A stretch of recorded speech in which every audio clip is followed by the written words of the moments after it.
morning, friends. Again, we are back with one more session that's about SPSS. Okay, SPSS is the statistical package for social science research. So that is what the abbreviation of SPSS, statistical package for social science research. All right. So that means it's used only in social science. In other science, it's not used. Not like that, because social science research it is based on a lot of data, and of course, if at all studies based on genes and DNA components and things like that, it is not at all sufficient. Space is not sufficient when the people are handling with big data. This SPSS is not sufficient. For that reason, people prefer to use R software, where it is available online. Uh, that's what R is, one software where it accommodates a lot of voluminous data. Okay, but here there is a constraint. But then, okay, about for 20,000 till that, maybe there's no problem actually in SPSS. All right. So it is useful for SPSS is useful for social science research, also medical research. In our college, we have a licensed version of this SPSS. So it is very much useful in for medical research also. Okay.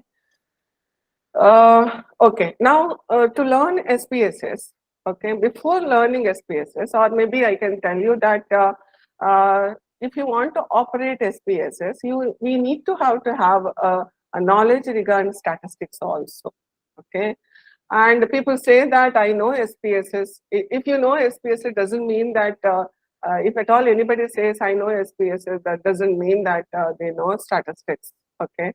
If they know statistics and SPSS, then only you can, like, whatever analysis been given, you can take it. Okay. Because there are some people with like, computer centers and all, like, it is easy to understand this and all, but then how to do the analysis, what to do for your data, how to do what exactly I have to do, if at all, if you are not clear, and if they are also don't know, then it will be like, what we say, garbage in and garbage out. Whatever analysis you get from SPSS, it is simply a garbage, if at all you don't know anything about statistical concept. All right.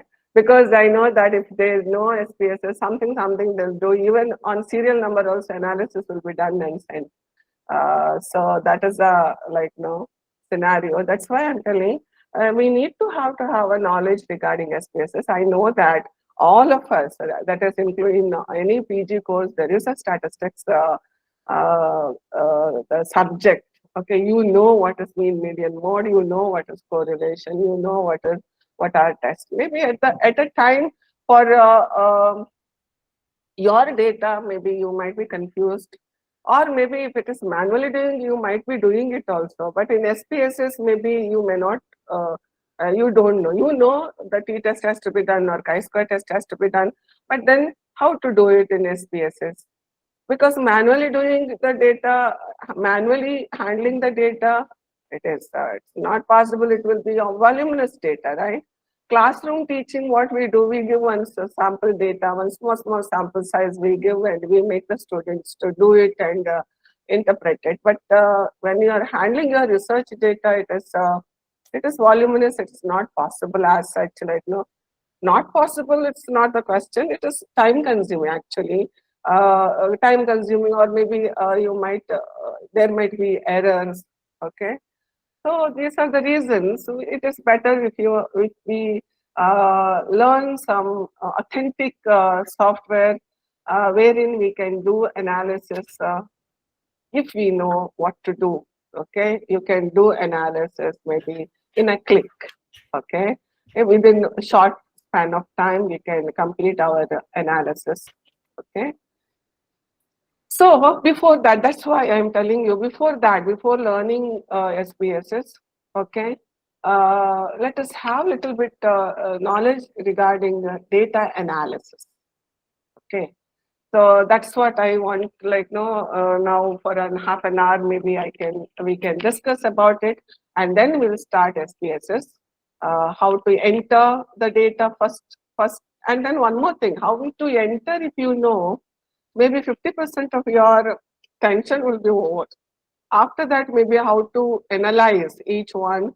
If you refer, if you go like no watch certain YouTubes also, you can do your analysis.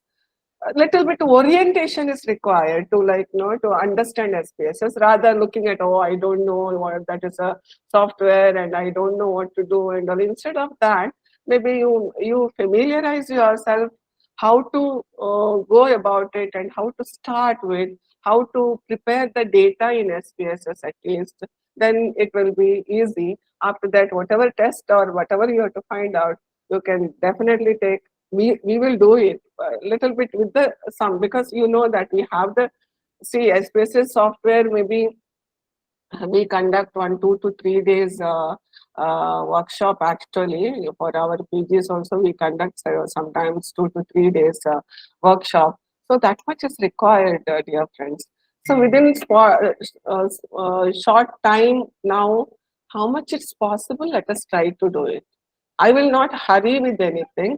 At least the data entry we have to be very clear, and then we will see that some test which is most commonly used. Let us see how to do it. Now the thing is, I have sent you two of files actually. One is SPSS file data sheet where you can use it now for the analysis. Another one is a Word file. It contains the questionnaire. That's a dummy questionnaire, just to, like, have an idea about the data and analysis and the coding. I have given that. Okay, with that questionnaire, with those contents or those questions only, we are the data sheet I have made, and uh, I asked sir to, like, send it in the group. That if you have SPSS in your system, then only it will open. Otherwise, it will show error. Okay. So what you have to do is that particular in WhatsApp, that whatever data is there, you have to like, forward it to your mail, and from mail, no, this is the procedure I follow. There may be other procedure also. I don't know. See, what I'll do, WhatsApp thing, I'll mail it to my email ID, and from email ID or email ID in your system, you can open that in your system. Okay. So this is how we can do. Okay.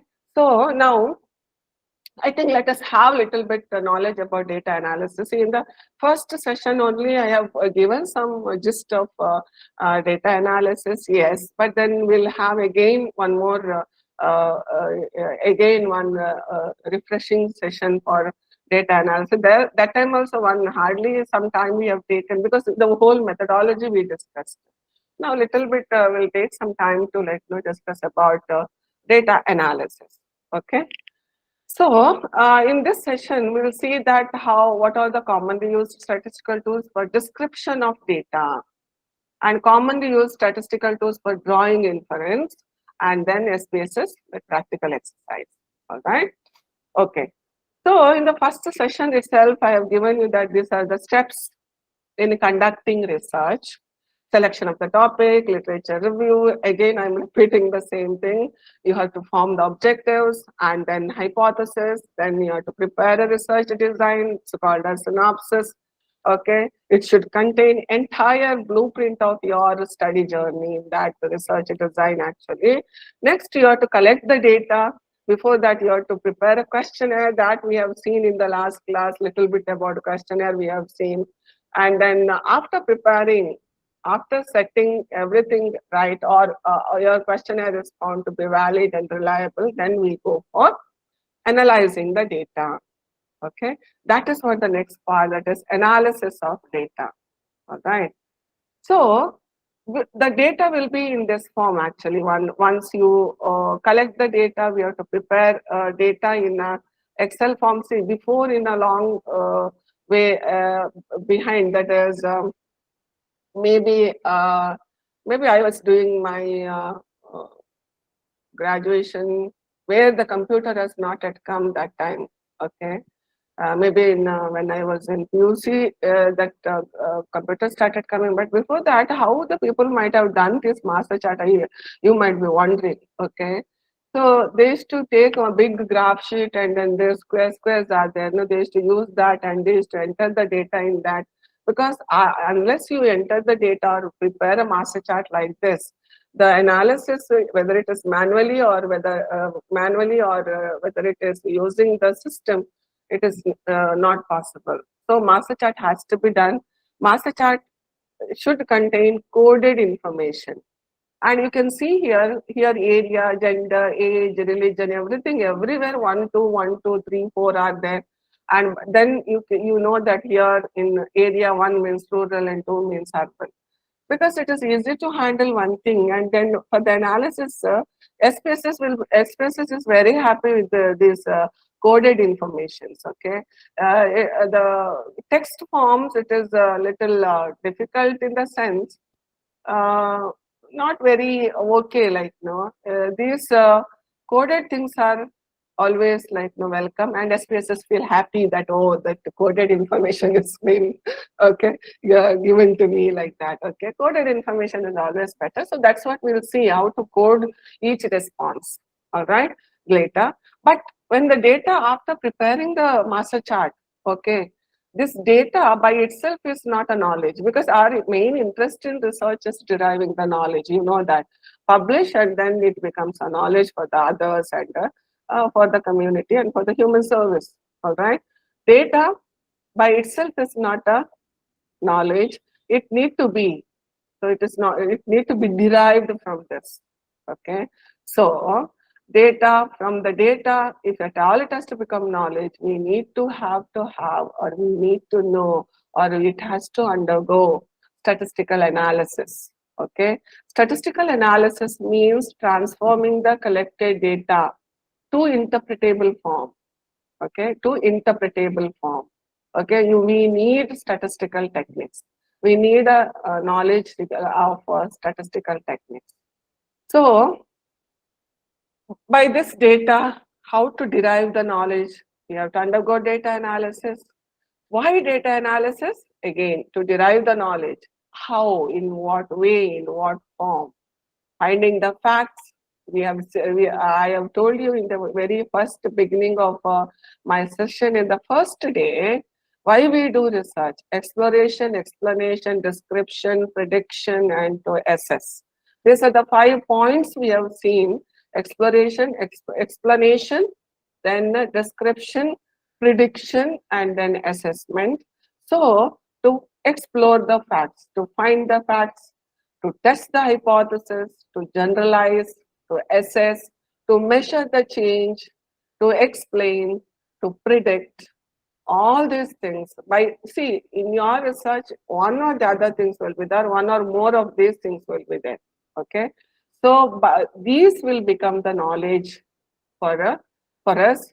So we need statistical techniques. All right. So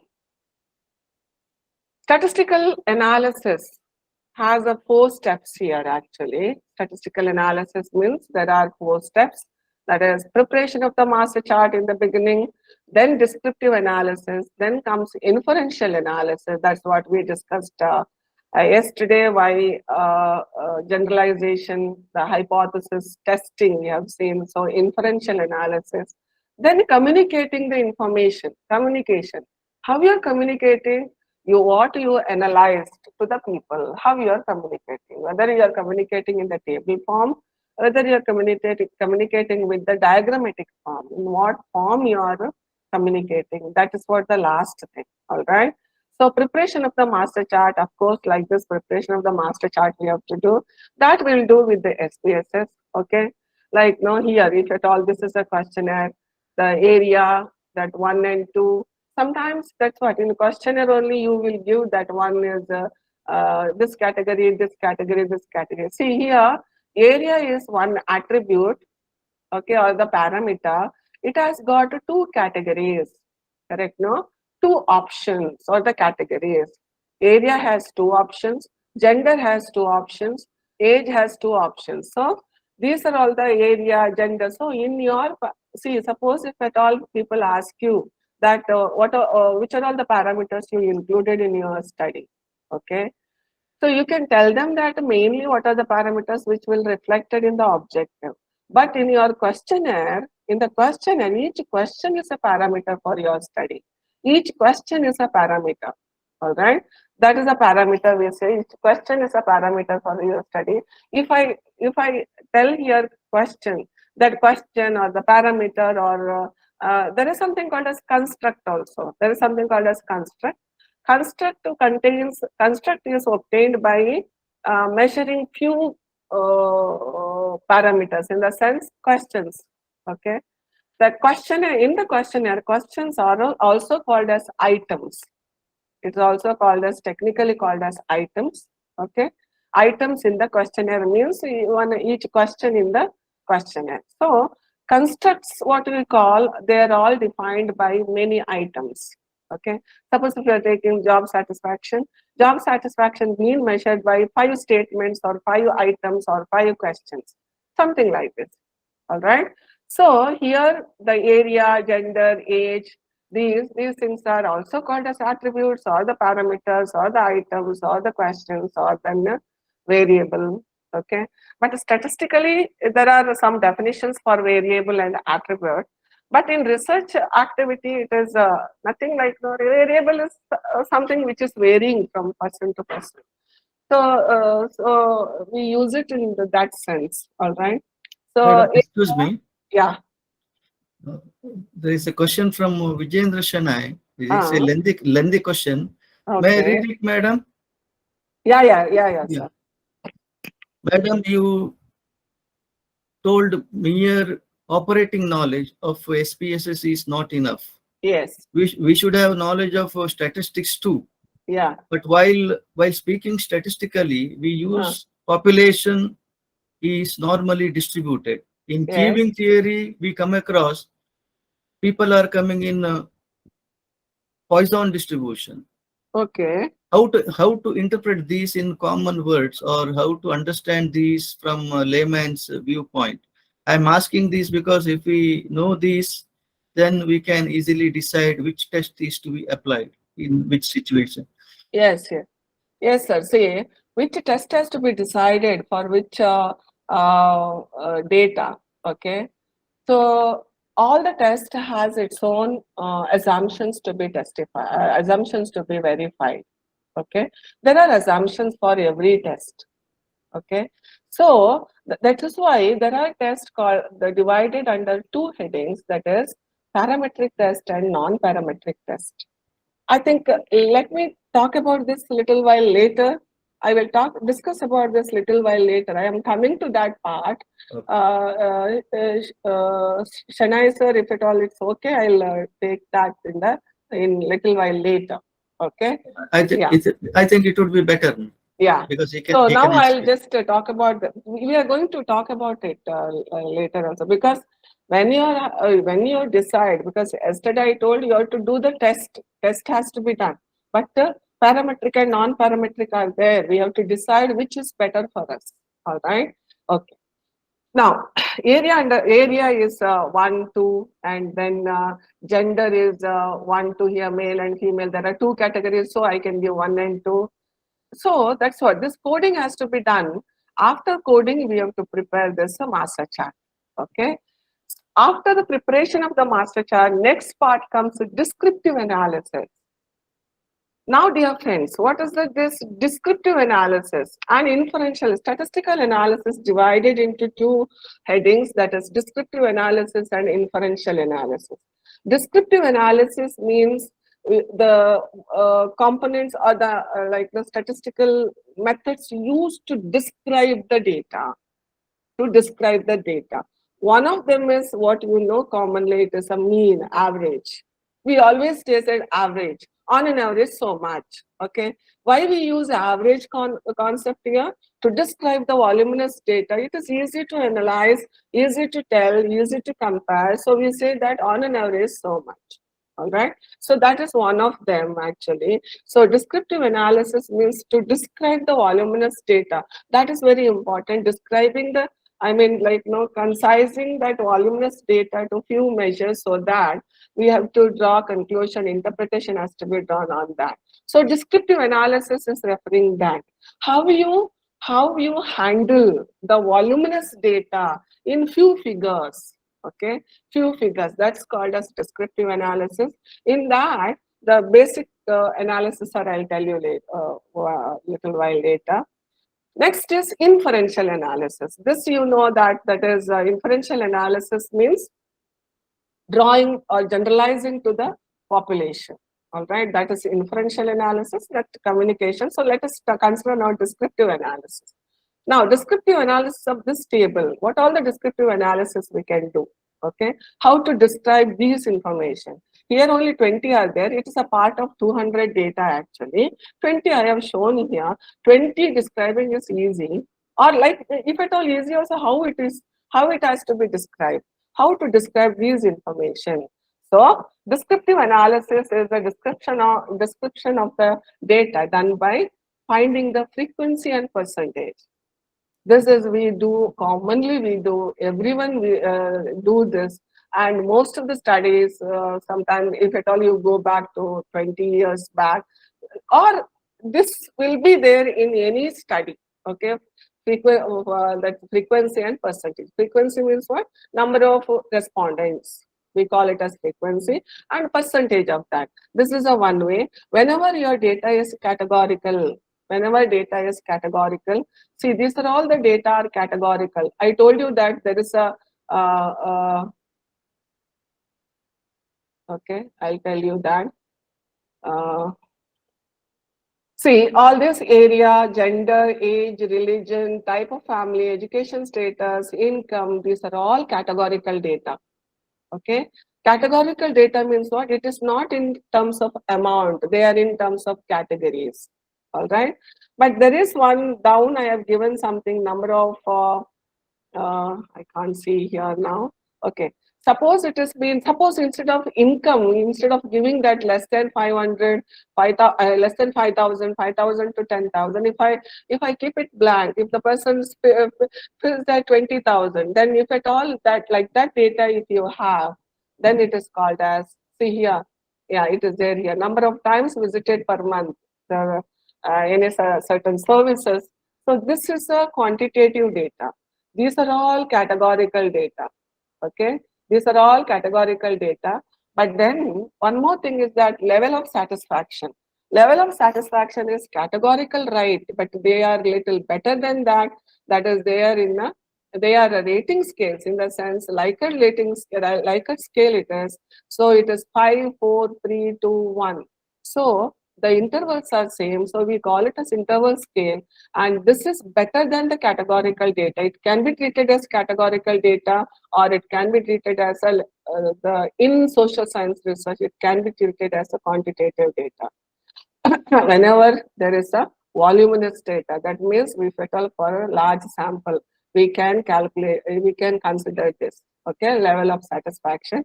If at all Likert scale only, in the sense intervals should be same, 5, 4, 3, 2, 1, like that you should be able to give, or 7, 6, like that. You understood?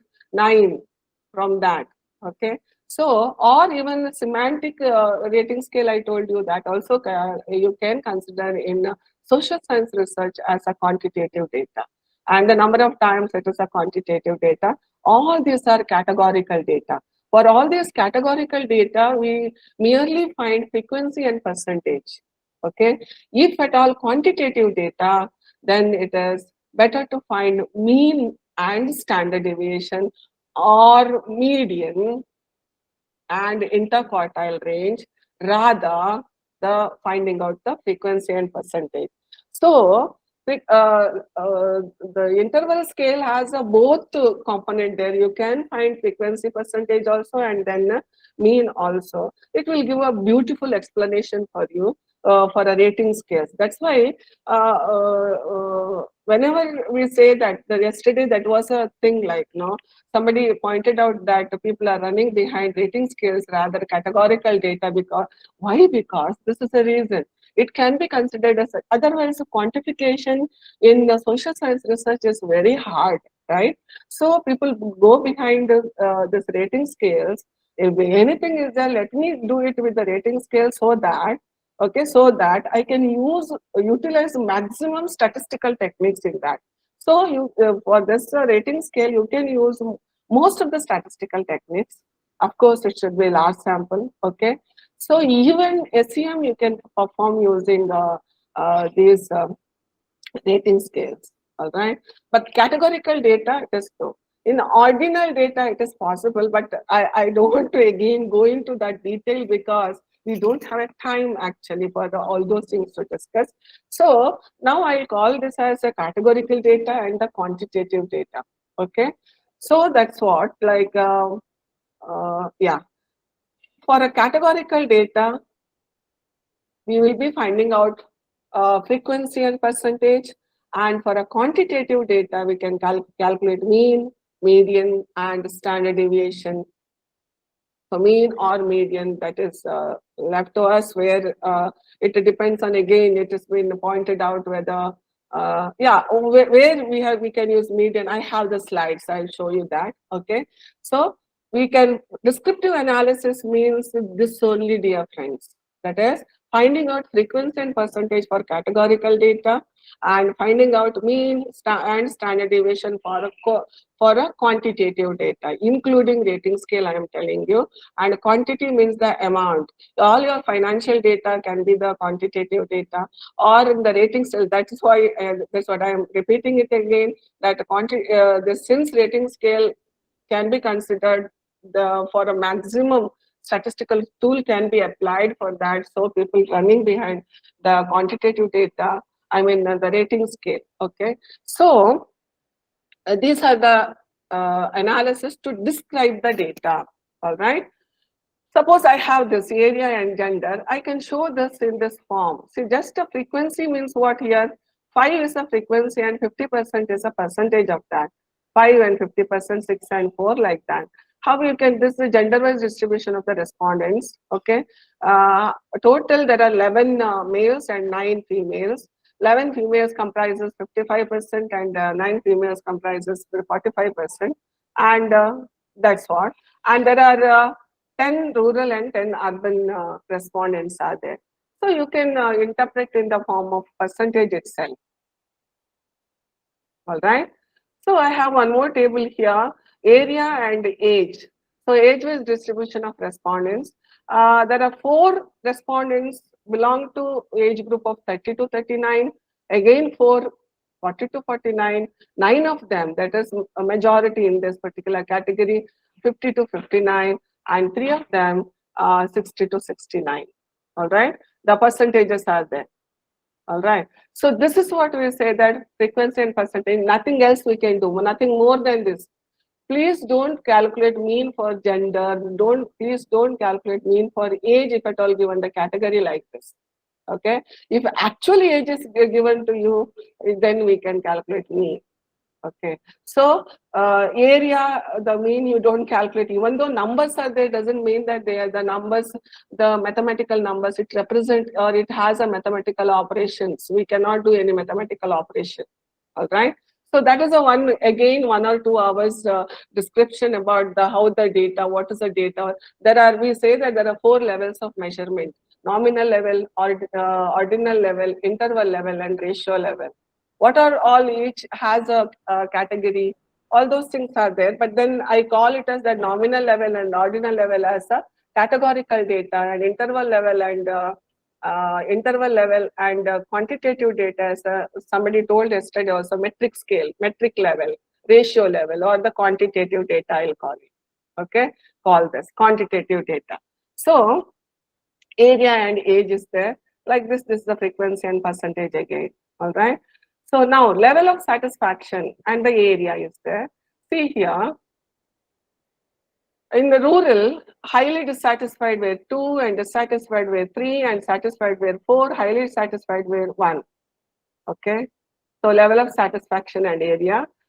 Now, this is what frequency and percentage. And for this rating scale, we can calculate mean also. I told you, yeah, I'll come back to that a little while later. Now, this one, number of times the services used per month. I have the area also, number of times services used per month. So I'm giving you that rural 10 respondents, on an average, service was utilized for 7.6 times. Okay, approximately 18 times you can call. Urban, it is approximately 15 times. All right.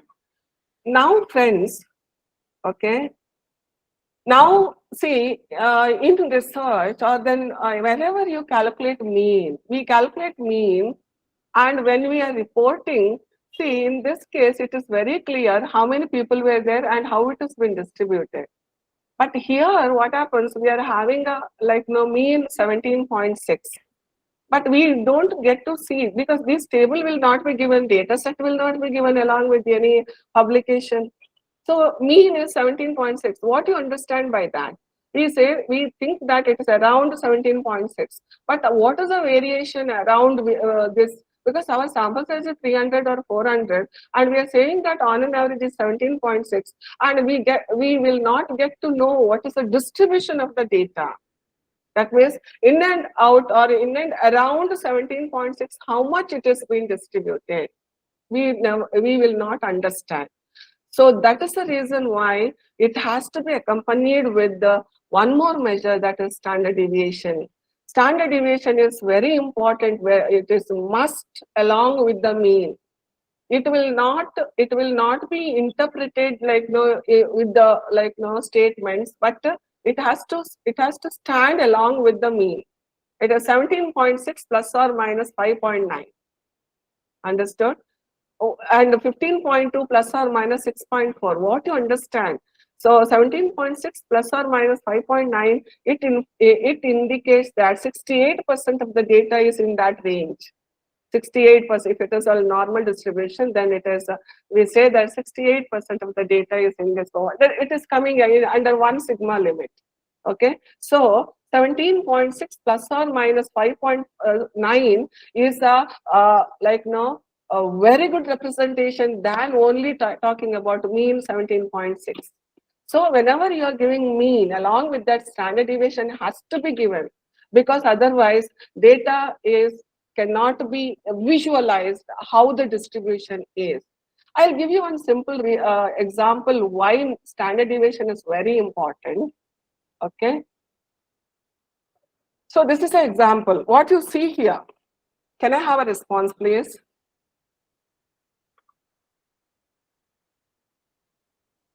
What you see here. Sir, anybody has used chat Nose, room? no, somebody said nose, many said nose. Nose. See, Yeah. it's very correct that it is nose. So usually it is a center of our face, right? Okay. Now, now I am asking you, looking at this nose, please identify the person. Please identify the person. Sir, anybody is using chat box? They have to Yeah, tell yeah, me yeah. whose nose Not. is this. They said Definitely, not possible. definitely, it is not mine. Okay, Yeah. it is They tell me said whose nose is this. it is not possible. Viveka, Mary, Evelyn, Ah, Benish. Not many said not possible. it is If not you, possible, right? yeah. So that's what, dear friends, I'm telling you. Average is the central value, and you cannot make out what is the distribution, how the data set in your data, what is the spread of that data, you will not understand. That's why, okay, this if you know one thing, okay, you will not understand what it is. All right. That's why I'm telling you. So this is mean, but you need to know what is standard deviation to identify the whole data. You will get realized with the data, and you will get, see, if at all mean is given, I just outrightly reject that paper, because it's not in the medical field. They don't consider only this mean. If at all you give the mean, they'll not, it will not go to next desk at all.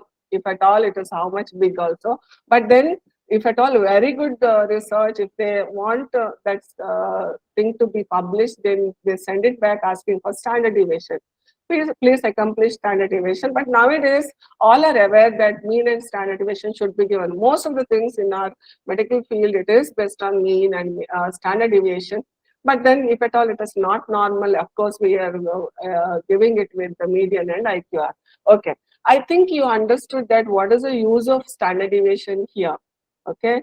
By merely knowing the nose, you may not understand that who that person is, but plus or minus, little bit above the nose and little bit below the nose, if it has been disclosed, then you can find out the, like, see, looking at this, you can identify the entire person, correct, no? So that is what the use of standard deviation along with the mean, dear friends. Okay. So now I have income here, all right? Now income is a quantitative data here, right? So now I calculated mean for this because I told you for quantitative data you have to calculate mean and standard deviation, right?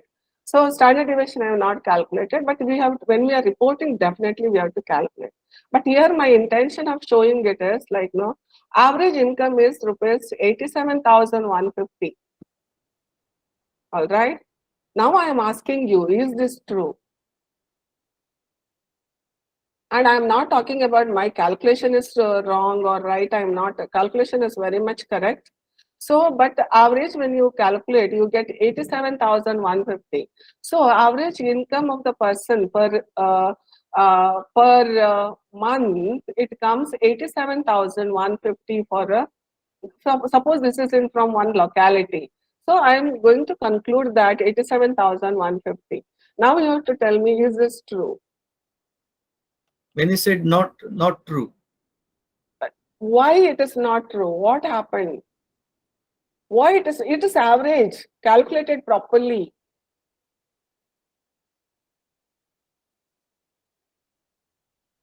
spread of income is quite high. Yeah, Harinakshi Suvarna said, spread of that's income is very high. spread of income is very high. See here, A- there are some, yes, sir. Asha Shivamurthy, data is not evenly distributed. Okay. Are So correct. see, yeah, what happens is here, see 12,000, 9,000, etc. here, 55,000. And if you go there, that little, like, no, other down, there are 8 lakhs per month and 5 lakhs, 50,000 per month. Understood? So if at all there are the extreme values in the data, if there are extreme values are in the data, because this is what the thing in the countrywide in the people are having like this only, right? In such case, whenever there are extreme values in your data, then arithmetic mean or the mean what you are talking about is not a right measure. Okay, we say that it is a skewed or the here standard deviation, if you calculate it will be very high. All right, so 87,150, suppose if you interpret 87,150, then you are giving a wrong conclusion about that whole the people of that area. Okay, And in Viveka Mary said, it is yeah. not normally distributed. Yes, yes. Yeah, that's what. So if there are certain extreme values are there, that means it is not normally distributed. Okay.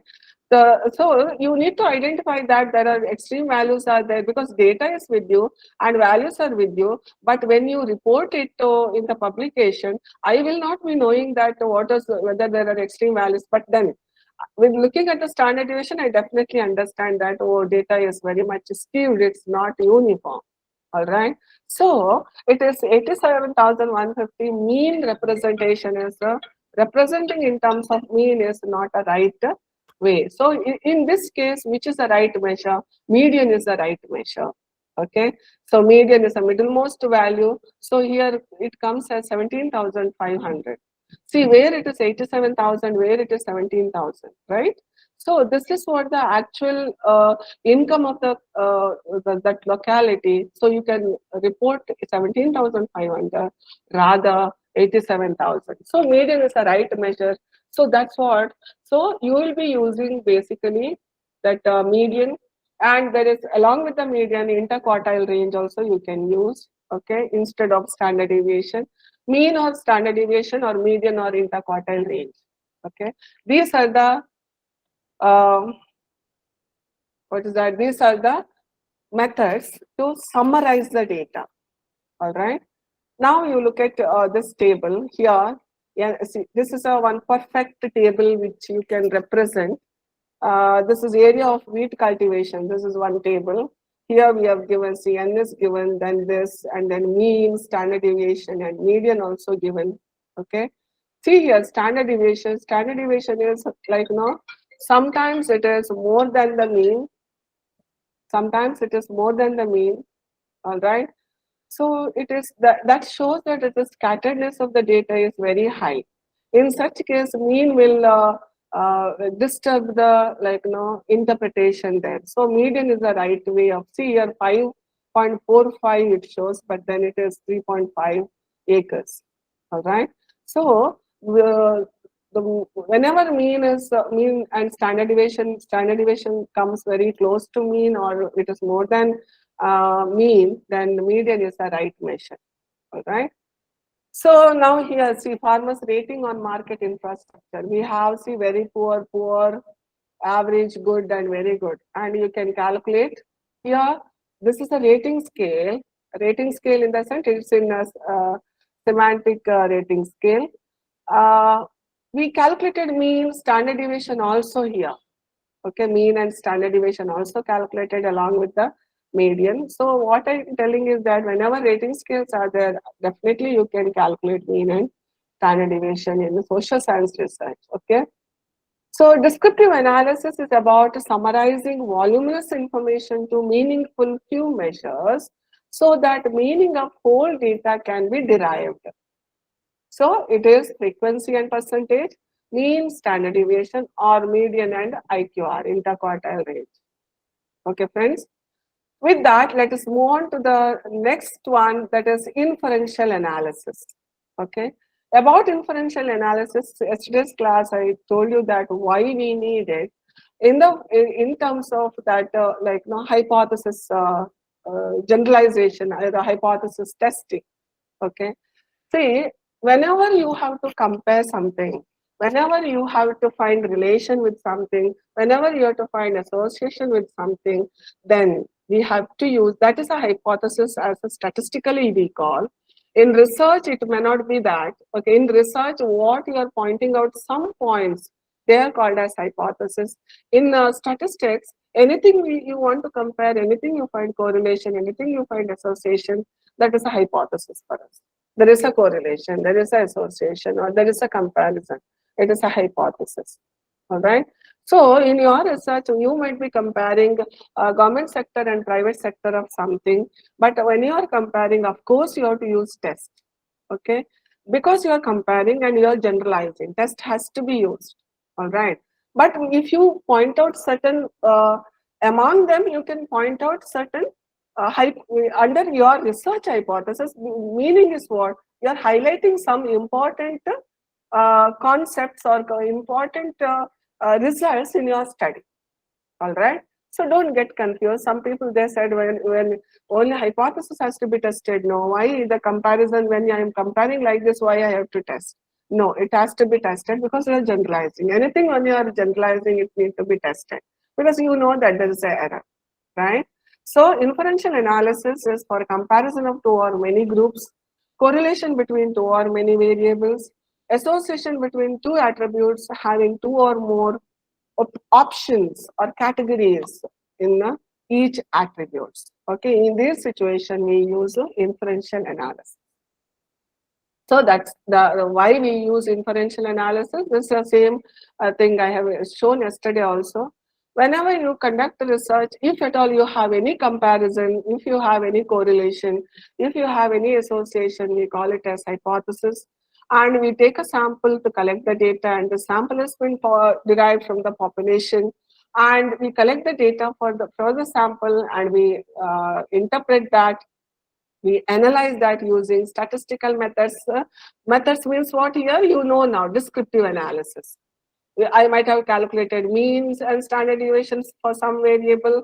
I might have calculated median and IQ for some variable. I might have calculated frequency and percentage for some variable. Correct? No? These are the descriptive analysis. But I have to infer for a population. Okay, so on the process there might be error because my study is based on the sample, and we have taken that grapes example also. We have seen that how it makes, and then we have seen some like Deepika and Kajol relation also, right? So we concluded that there is error. Anybody's sample also can be like that, all right? So there might be error, and because of that error, there may be wrongly rejection of the hypothesis, wrongly rejection or wrongly acceptance of the hypothesis. So this error need to be estimated. That estimation process scientifically is inferential statistical methods.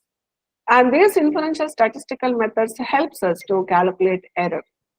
And this error is called as p-value. This error is called as p-value in research, in our articles and in journals, you can see this p-value, all right? So p-value has to be obtained from tests. P-value we need. What is p-value? If you remember yesterday's discussion, p-value is the probability of committing type 1 error, probability of occurrence of type 1 error, probability of occurrence of type 1 error. What is type 1 error? Rejection of null hypothesis when it is actually true. Rejecting that both are equal famous. But in reality, they are both as famous, but we are saying that they are not, rejecting it, because our statistical methods are defined on null hypothesis, no difference or no relation, right? So rejecting null hypothesis when it is actually true is a type 1 error, all right? So the probability of occurrence of type, because we want to reject null hypothesis. To reject null hypothesis, I want to find the difference. If I have to find the difference, it says that the error of committing type 1 error should be low. Okay, so lower than 5%. It's not necessarily 0, lower than 5%. So tests will give us a p-value, and to conclude there is significant difference between the groups. To conclude there is significant association. To conclude there is significant correlation. We need p-value, and that p-value should be less than 5%, because 5% is a maximum level I can accept researchers' risk, that is researchers' error, like, it can be accepted only 5%. Error can be accepted only for till 5%. All right. So p-value should be less than 0.05 times. So that's why I'm talking about p-value, this and all. In SPSS, it is talking about p-value. It gives you p-value. So we have to interpret based on that. Okay. So anything of there is difference, there is association, there is correlation, p-value should be less than 5%. Okay. So less than 5%, yeah, sometimes what happens, we can compare with the less than 1% also to say that there is a high significance, HS, highly significant also. So if the p-value is between 1% to 5%, then we can say that's significant. If at all it is between 0 to 1%, then we say that it is highly significant. Okay. But in social science research, that highly significance is what level it is highly significant, it is a little question mark for me. So I always say that in research, in social science research, significant, if you say that's enough, there is nothing like no highly significant. But in medical research, we have to say that highly significant, because it is, if the some treatment is highly significant compared to the other, means it has got a more value than the other value, because in experimental studies it has got a meaning. Experimental studies done with the utmost care and using a lot of what is that standardized situation, so experiments will be considered. So there is a meaning to say that highly significant. But then in social science research, I feel that significant, if you tell, it is enough. Okay, if you tell highly significant, no problem, because no problem, but then the significant is highly significant, there is no much difference, I think. All right. So now let us consider tests. So these tests are divided under two, like no parametric and non-parametric tests. So tests are divided into two categories under two headings, that parametric and non-parametric. Okay. Now the question is why parametric and why non-parametric? All right. See, whenever see in our social science research, what happens is we are because see, or either it will be rating scale or it can be categorical data. Okay, parametric tests are based on mean and standard deviation mostly. Okay, mean and standard deviation. So whenever mean and standard deviations are calculated, for that we can go for parametric test. That is a meaning. So mean and standard deviation can be calculated only for quantitative data, okay, not categorical data, okay. Here I am quantitative for a social science research I am talking about.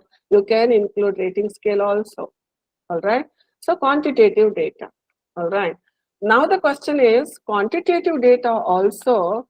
You have seen that mean and the standard deviation. If the standard deviation is more, okay, it is more than the mean sometimes, okay, or where if it is closer to mean, we say that there is one. This is that Altman criteria is there, where we say that if mean is greater than uh, 2 times of standard deviation, mean is greater than 2 times of standard deviation, then you can use the parametric test. Okay. If at all not, he says that it may not be normal. Okay. So you don't venture into going for a parametric test. You go for a non-parametric test. So dear friends, that is the reason also mean and standard deviation must, because to understand whether the data is normal or not. Okay, so whenever you give mean, we expect standard deviation also to understand whether you have used the right statistical method or not. Okay, so whenever I review any article, suppose mean and standard deviation is very high, mean is very low, and then if at all used t-test, we can outrightly reject that paper. All right. So standard deviation becomes more important in that case also to understand pattern of the data. Okay. Otherwise, whenever we do this, the analysis, we definitely try to see that whether data follows normal or not. Okay. So if at all it is not normal, then we don't venture into go for a parametric test. Okay, there is a test. Shapiro-Wilks test is there. Kolmogorov test is there. There are tests are there to test the whether data is normal or not. This is I am talking about for a quantitative data. All right. Quantitative data, it's always we have to test for normality. If it is not normal, see what I told you first.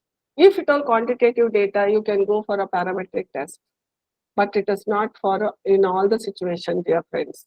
Whenever the sample size is less, very minimum, that time it will not be normal at all. Okay, or you have to undergo that normal test, normality test, or by Altman criteria also you can use that. If mean is more than 2 times standard deviation, yes, out you can just take up parametric test.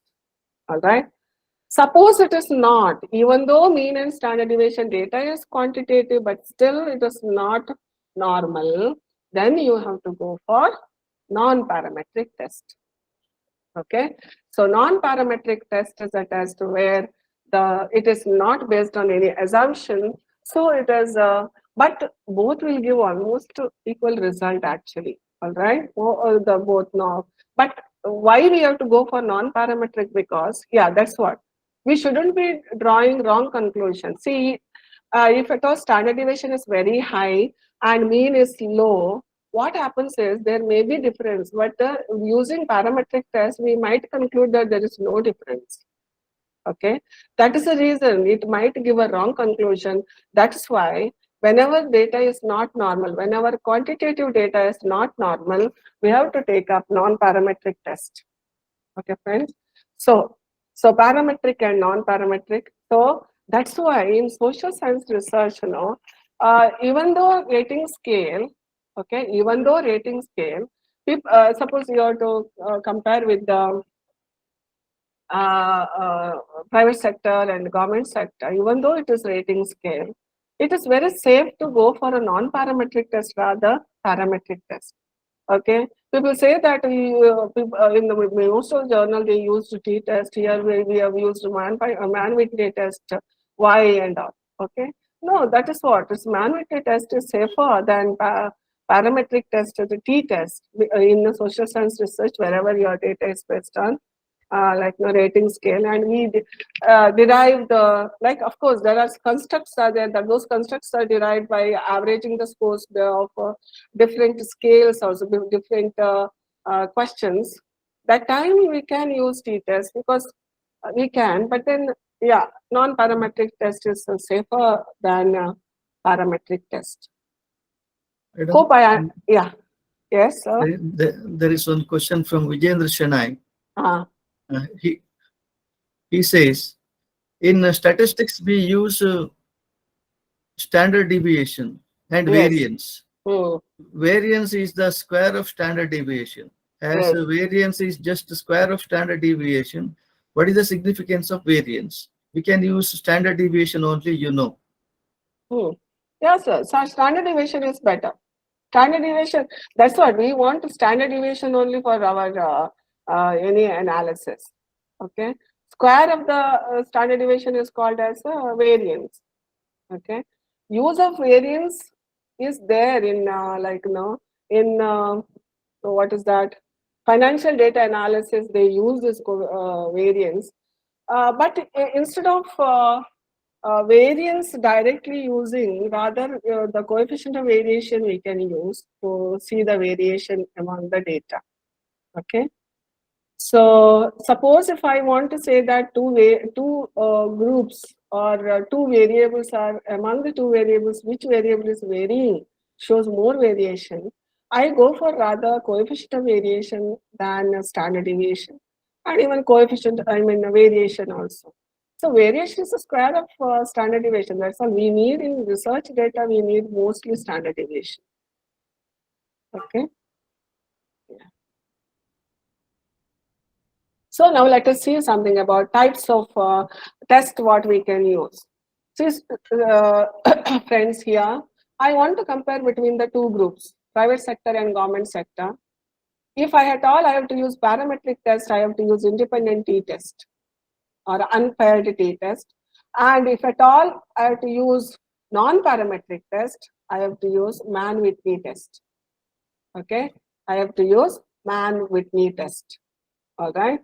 Now, if at all I have to use something like before and after training, okay, before training and after training, something at all I have to find out, then I have to use parametric test as paired t-test and a non-parametric test.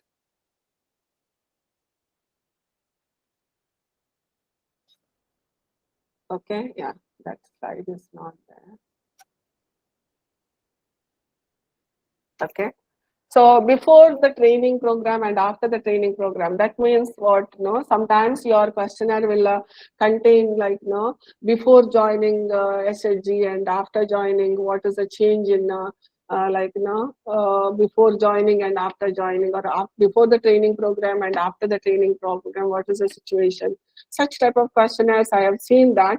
So such type of data, if you have to analyze, then we have to use non-parametric test, Wilcoxon signed rank test, and parametric test as a t-test, paired t-test.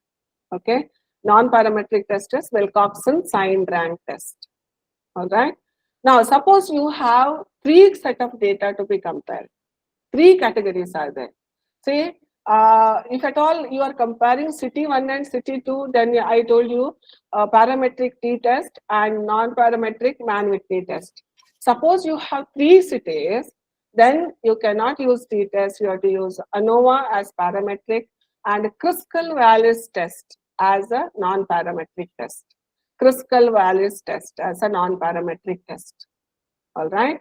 So now ANOVA or Kruskal-Wallis test, whenever you are comparing, three categories or three groups or three cities or like that. All right. This is not much useful for you. Yeah, repeated measures are now. Now, suppose you want to find the relation between, or you want to compare rural and urban with respect to invested in shares or not. See here, you want to compare between rural and urban with respect to invested in shares or not. See here, you cannot calculate mean or you cannot calculate, the numbers are there. 40 people have invested in the rural, 40 have invested and 160 have not. In urban, 250 are invested and 50 have not invested. But then it is very clearly given that there is 250 here and it is 40 here. It is, but then again you have to test. If at all you have to test, which test you have to use? Chi-square test. So chi-square test is used to compare between, also it has to be used to find the association of investment and then area, rural or urban. So investment is associated with the where they live, area where they live, or in other words, where the comparison of rural and urban for investment behavior. Okay, such type Madam, of data. Yeah. once again from Vijendra Shanai, Okay. which situations are most suitable for usage of standard deviation, and which situations are most suitable for usage of variance? So that is his Sir, question. variance absolutely not used, sir. Any in our the social science research, absolutely not used. So we are using standard deviation only, and also in medical science. So far, maybe I have a experience of so many, but I have not used variance at all. See, variance is uh, the square of the deviation. Of course, we use them for some statistical derivations. To derive certain things, we use that variance because it is very difficult to use square root. Standard deviation comes square root, no? So it is whenever it is difficult to handle square root, we convert it into square. That is, we use a variance to derive mathematically certain things. But then in research, variance not much useful for me. But there is a use of this variance in time series analysis. But time series analysis also, I don't know the formulas at all, but you know that Garch and Arima and Garima and all techniques are there, no, to analyze the time series data. So in that it is being used, variance. But then how exactly it is being used, I am not at all aware, but it is being used. I know the, like, you know, those techniques are there in the time series analysis. Okay, that time series analysis, when you are using, they are using that variance, it's being used there actually. All right. Yeah. Madam, there is one more question from Harinakshi Yeah. Swarna. Uh, Could you please interpret one table where we have mean, max, mean, standard deviation for better understanding? so that we are definitely doing with the SPSS, dear Harinakshi. We are doing that. We'll do that. All right. We'll do that later because SPSS we have to start now. Yeah. Yeah. All right. Then, Yeah. then Uh, from Dr. SP Sunitha, uh, how to interpret the chi-square when used to know the association in investment uh, and area. okay. How How to, to yeah, how to interpret the how chi-square? to interpret, is it? So Yeah, see here, if I use a test, no, definitely I get p-value significant. Okay, p-value significant. Then I say that there is a significant association between area where they live and then investment behavior of investment. the people. We say that there is a Yeah, significant association. After saying that significant association, then this you have to conclude that, okay, so investment behavior has been seen significantly higher, significantly more in urban area compared to the rural area. Okay, so this is what the interpretation of yours. Okay, sir. Yeah. Any okay. other, sir? I think she has understood. No, madam. Yeah. Harinakshi Okay. also Harinakshi also convinced Yeah. Okay. early. Yeah. Okay. Now, is satisfaction is different between rural and urban? Okay. Okay, that is the okay. Now, whenever you are presenting data, it is presenting in the table form, it is better. All right. So the last one is a communication. You can communicate with the diagram form, but too many diagrams in one research is very silly, I feel. Okay, all pie diagrams, because it is maybe exciting for the researcher because maybe first time they are doing it, but it's very silly. That's why the tables are better. Wherever like my important components you feel that okay, this can be shown in the table to make it little bit colorful, but in journal publications, please don't give these diagrams at all. So many diagrams, it will not convey anything. One you give, or that I told you, all the demographics you put in one diagram and show that, okay, fine. But after giving a table diagram again, you don't give the table because it's a simply waste of time, waste of space there. So give either diagram or the table form, scientifically formed table you have to give. Okay, so that is what the communication of the data. Okay, I think I a little bit hurried in the last part because we have to start at least coding, dear friends, because SPSS we have to start now. That's what main motto. Of course, without knowing statistics, I don't know. I also may not be able to continue with the SPSS like that. All right. Now we'll start with the SPSS, but before starting with the SPSS, we need to code our questionnaire. Now let us see how to code our questionnaire. Okay. That's what we'll take up now.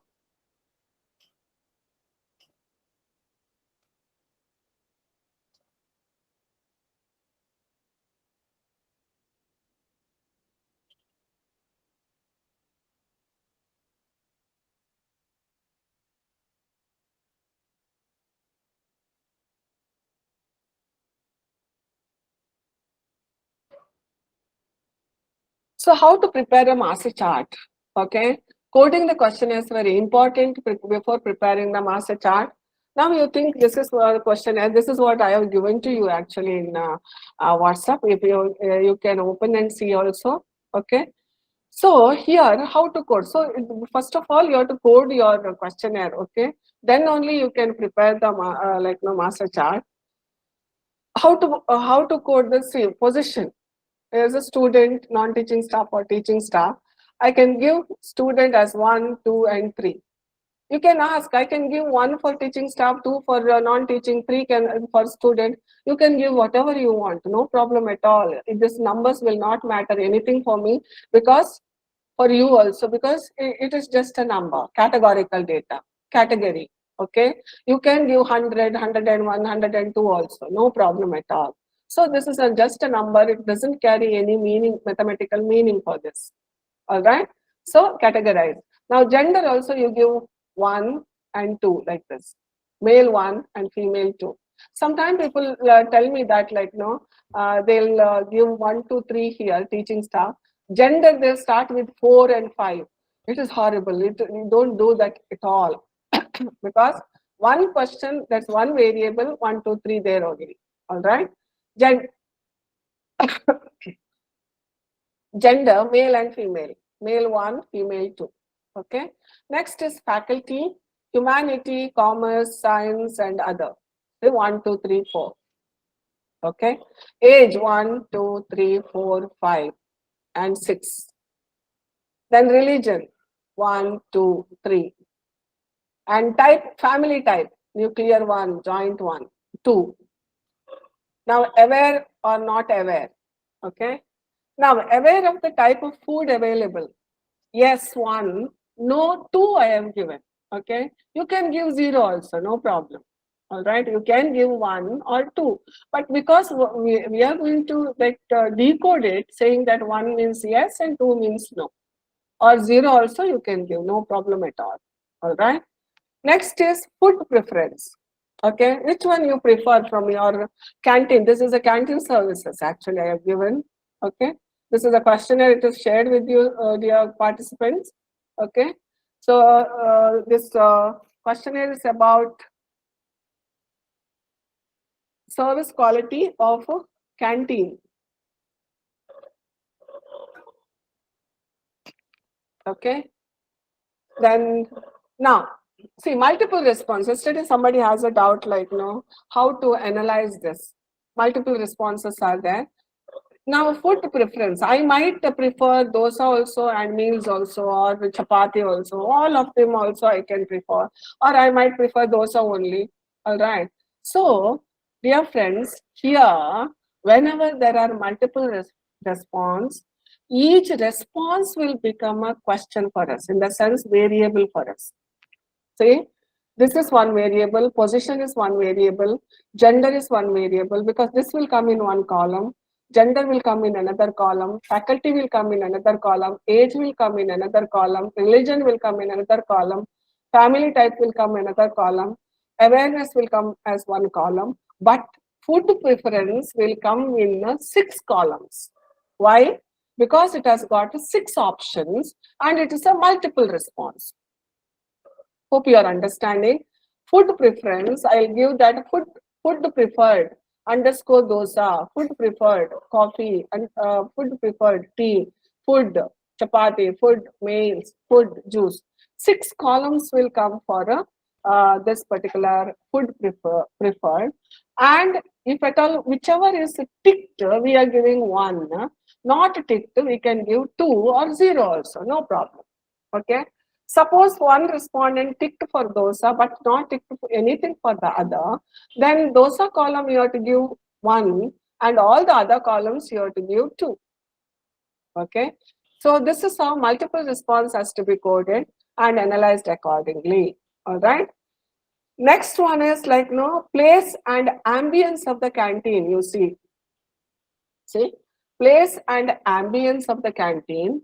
Very good, good, uncertain, poor, and very poor. Okay. Now, friends, here you need to take care of something. Here you have to assign the score such that most positive as high score or most negative as high score. Anything is fine, but then you have to follow one order. It will carry certain meaning here. So what I'll do is service quality, since I am measuring, I will give most positive response as 5. Okay. Place and ambience of the canteen, very good means I'm giving 5. Okay. Very poor is 1, poor is 2, uncertain is 3, good is 4, and very good is 5. Okay. Now 5, 4, 3, 2, 1. So you have to give like this, or you can give how 0, 1, 2, 3, 4 also. Suppose if you give uncertain 0, then poor will come -1, very poor will come -2, and good will come 1, and very good will come +2. So ultimately our interest is to make the interval same, that's all. All right. So negative and positive sign handling is little difficult. So you give 1, 2, 3, 4 only. Suppose if you say that I'll give 25 here, okay, no problem. 25, 20, 15, 10, 5. Interval you keep same. That's all. All right. So 5, 4, 3, 2, 1 you can give. All right. Even food quality also will be giving the same thing. Service, price, everything it is coming as a same thing. Okay. So hope this coding thing you understood, dear friends. Any queries? Shall I unmute them, madam?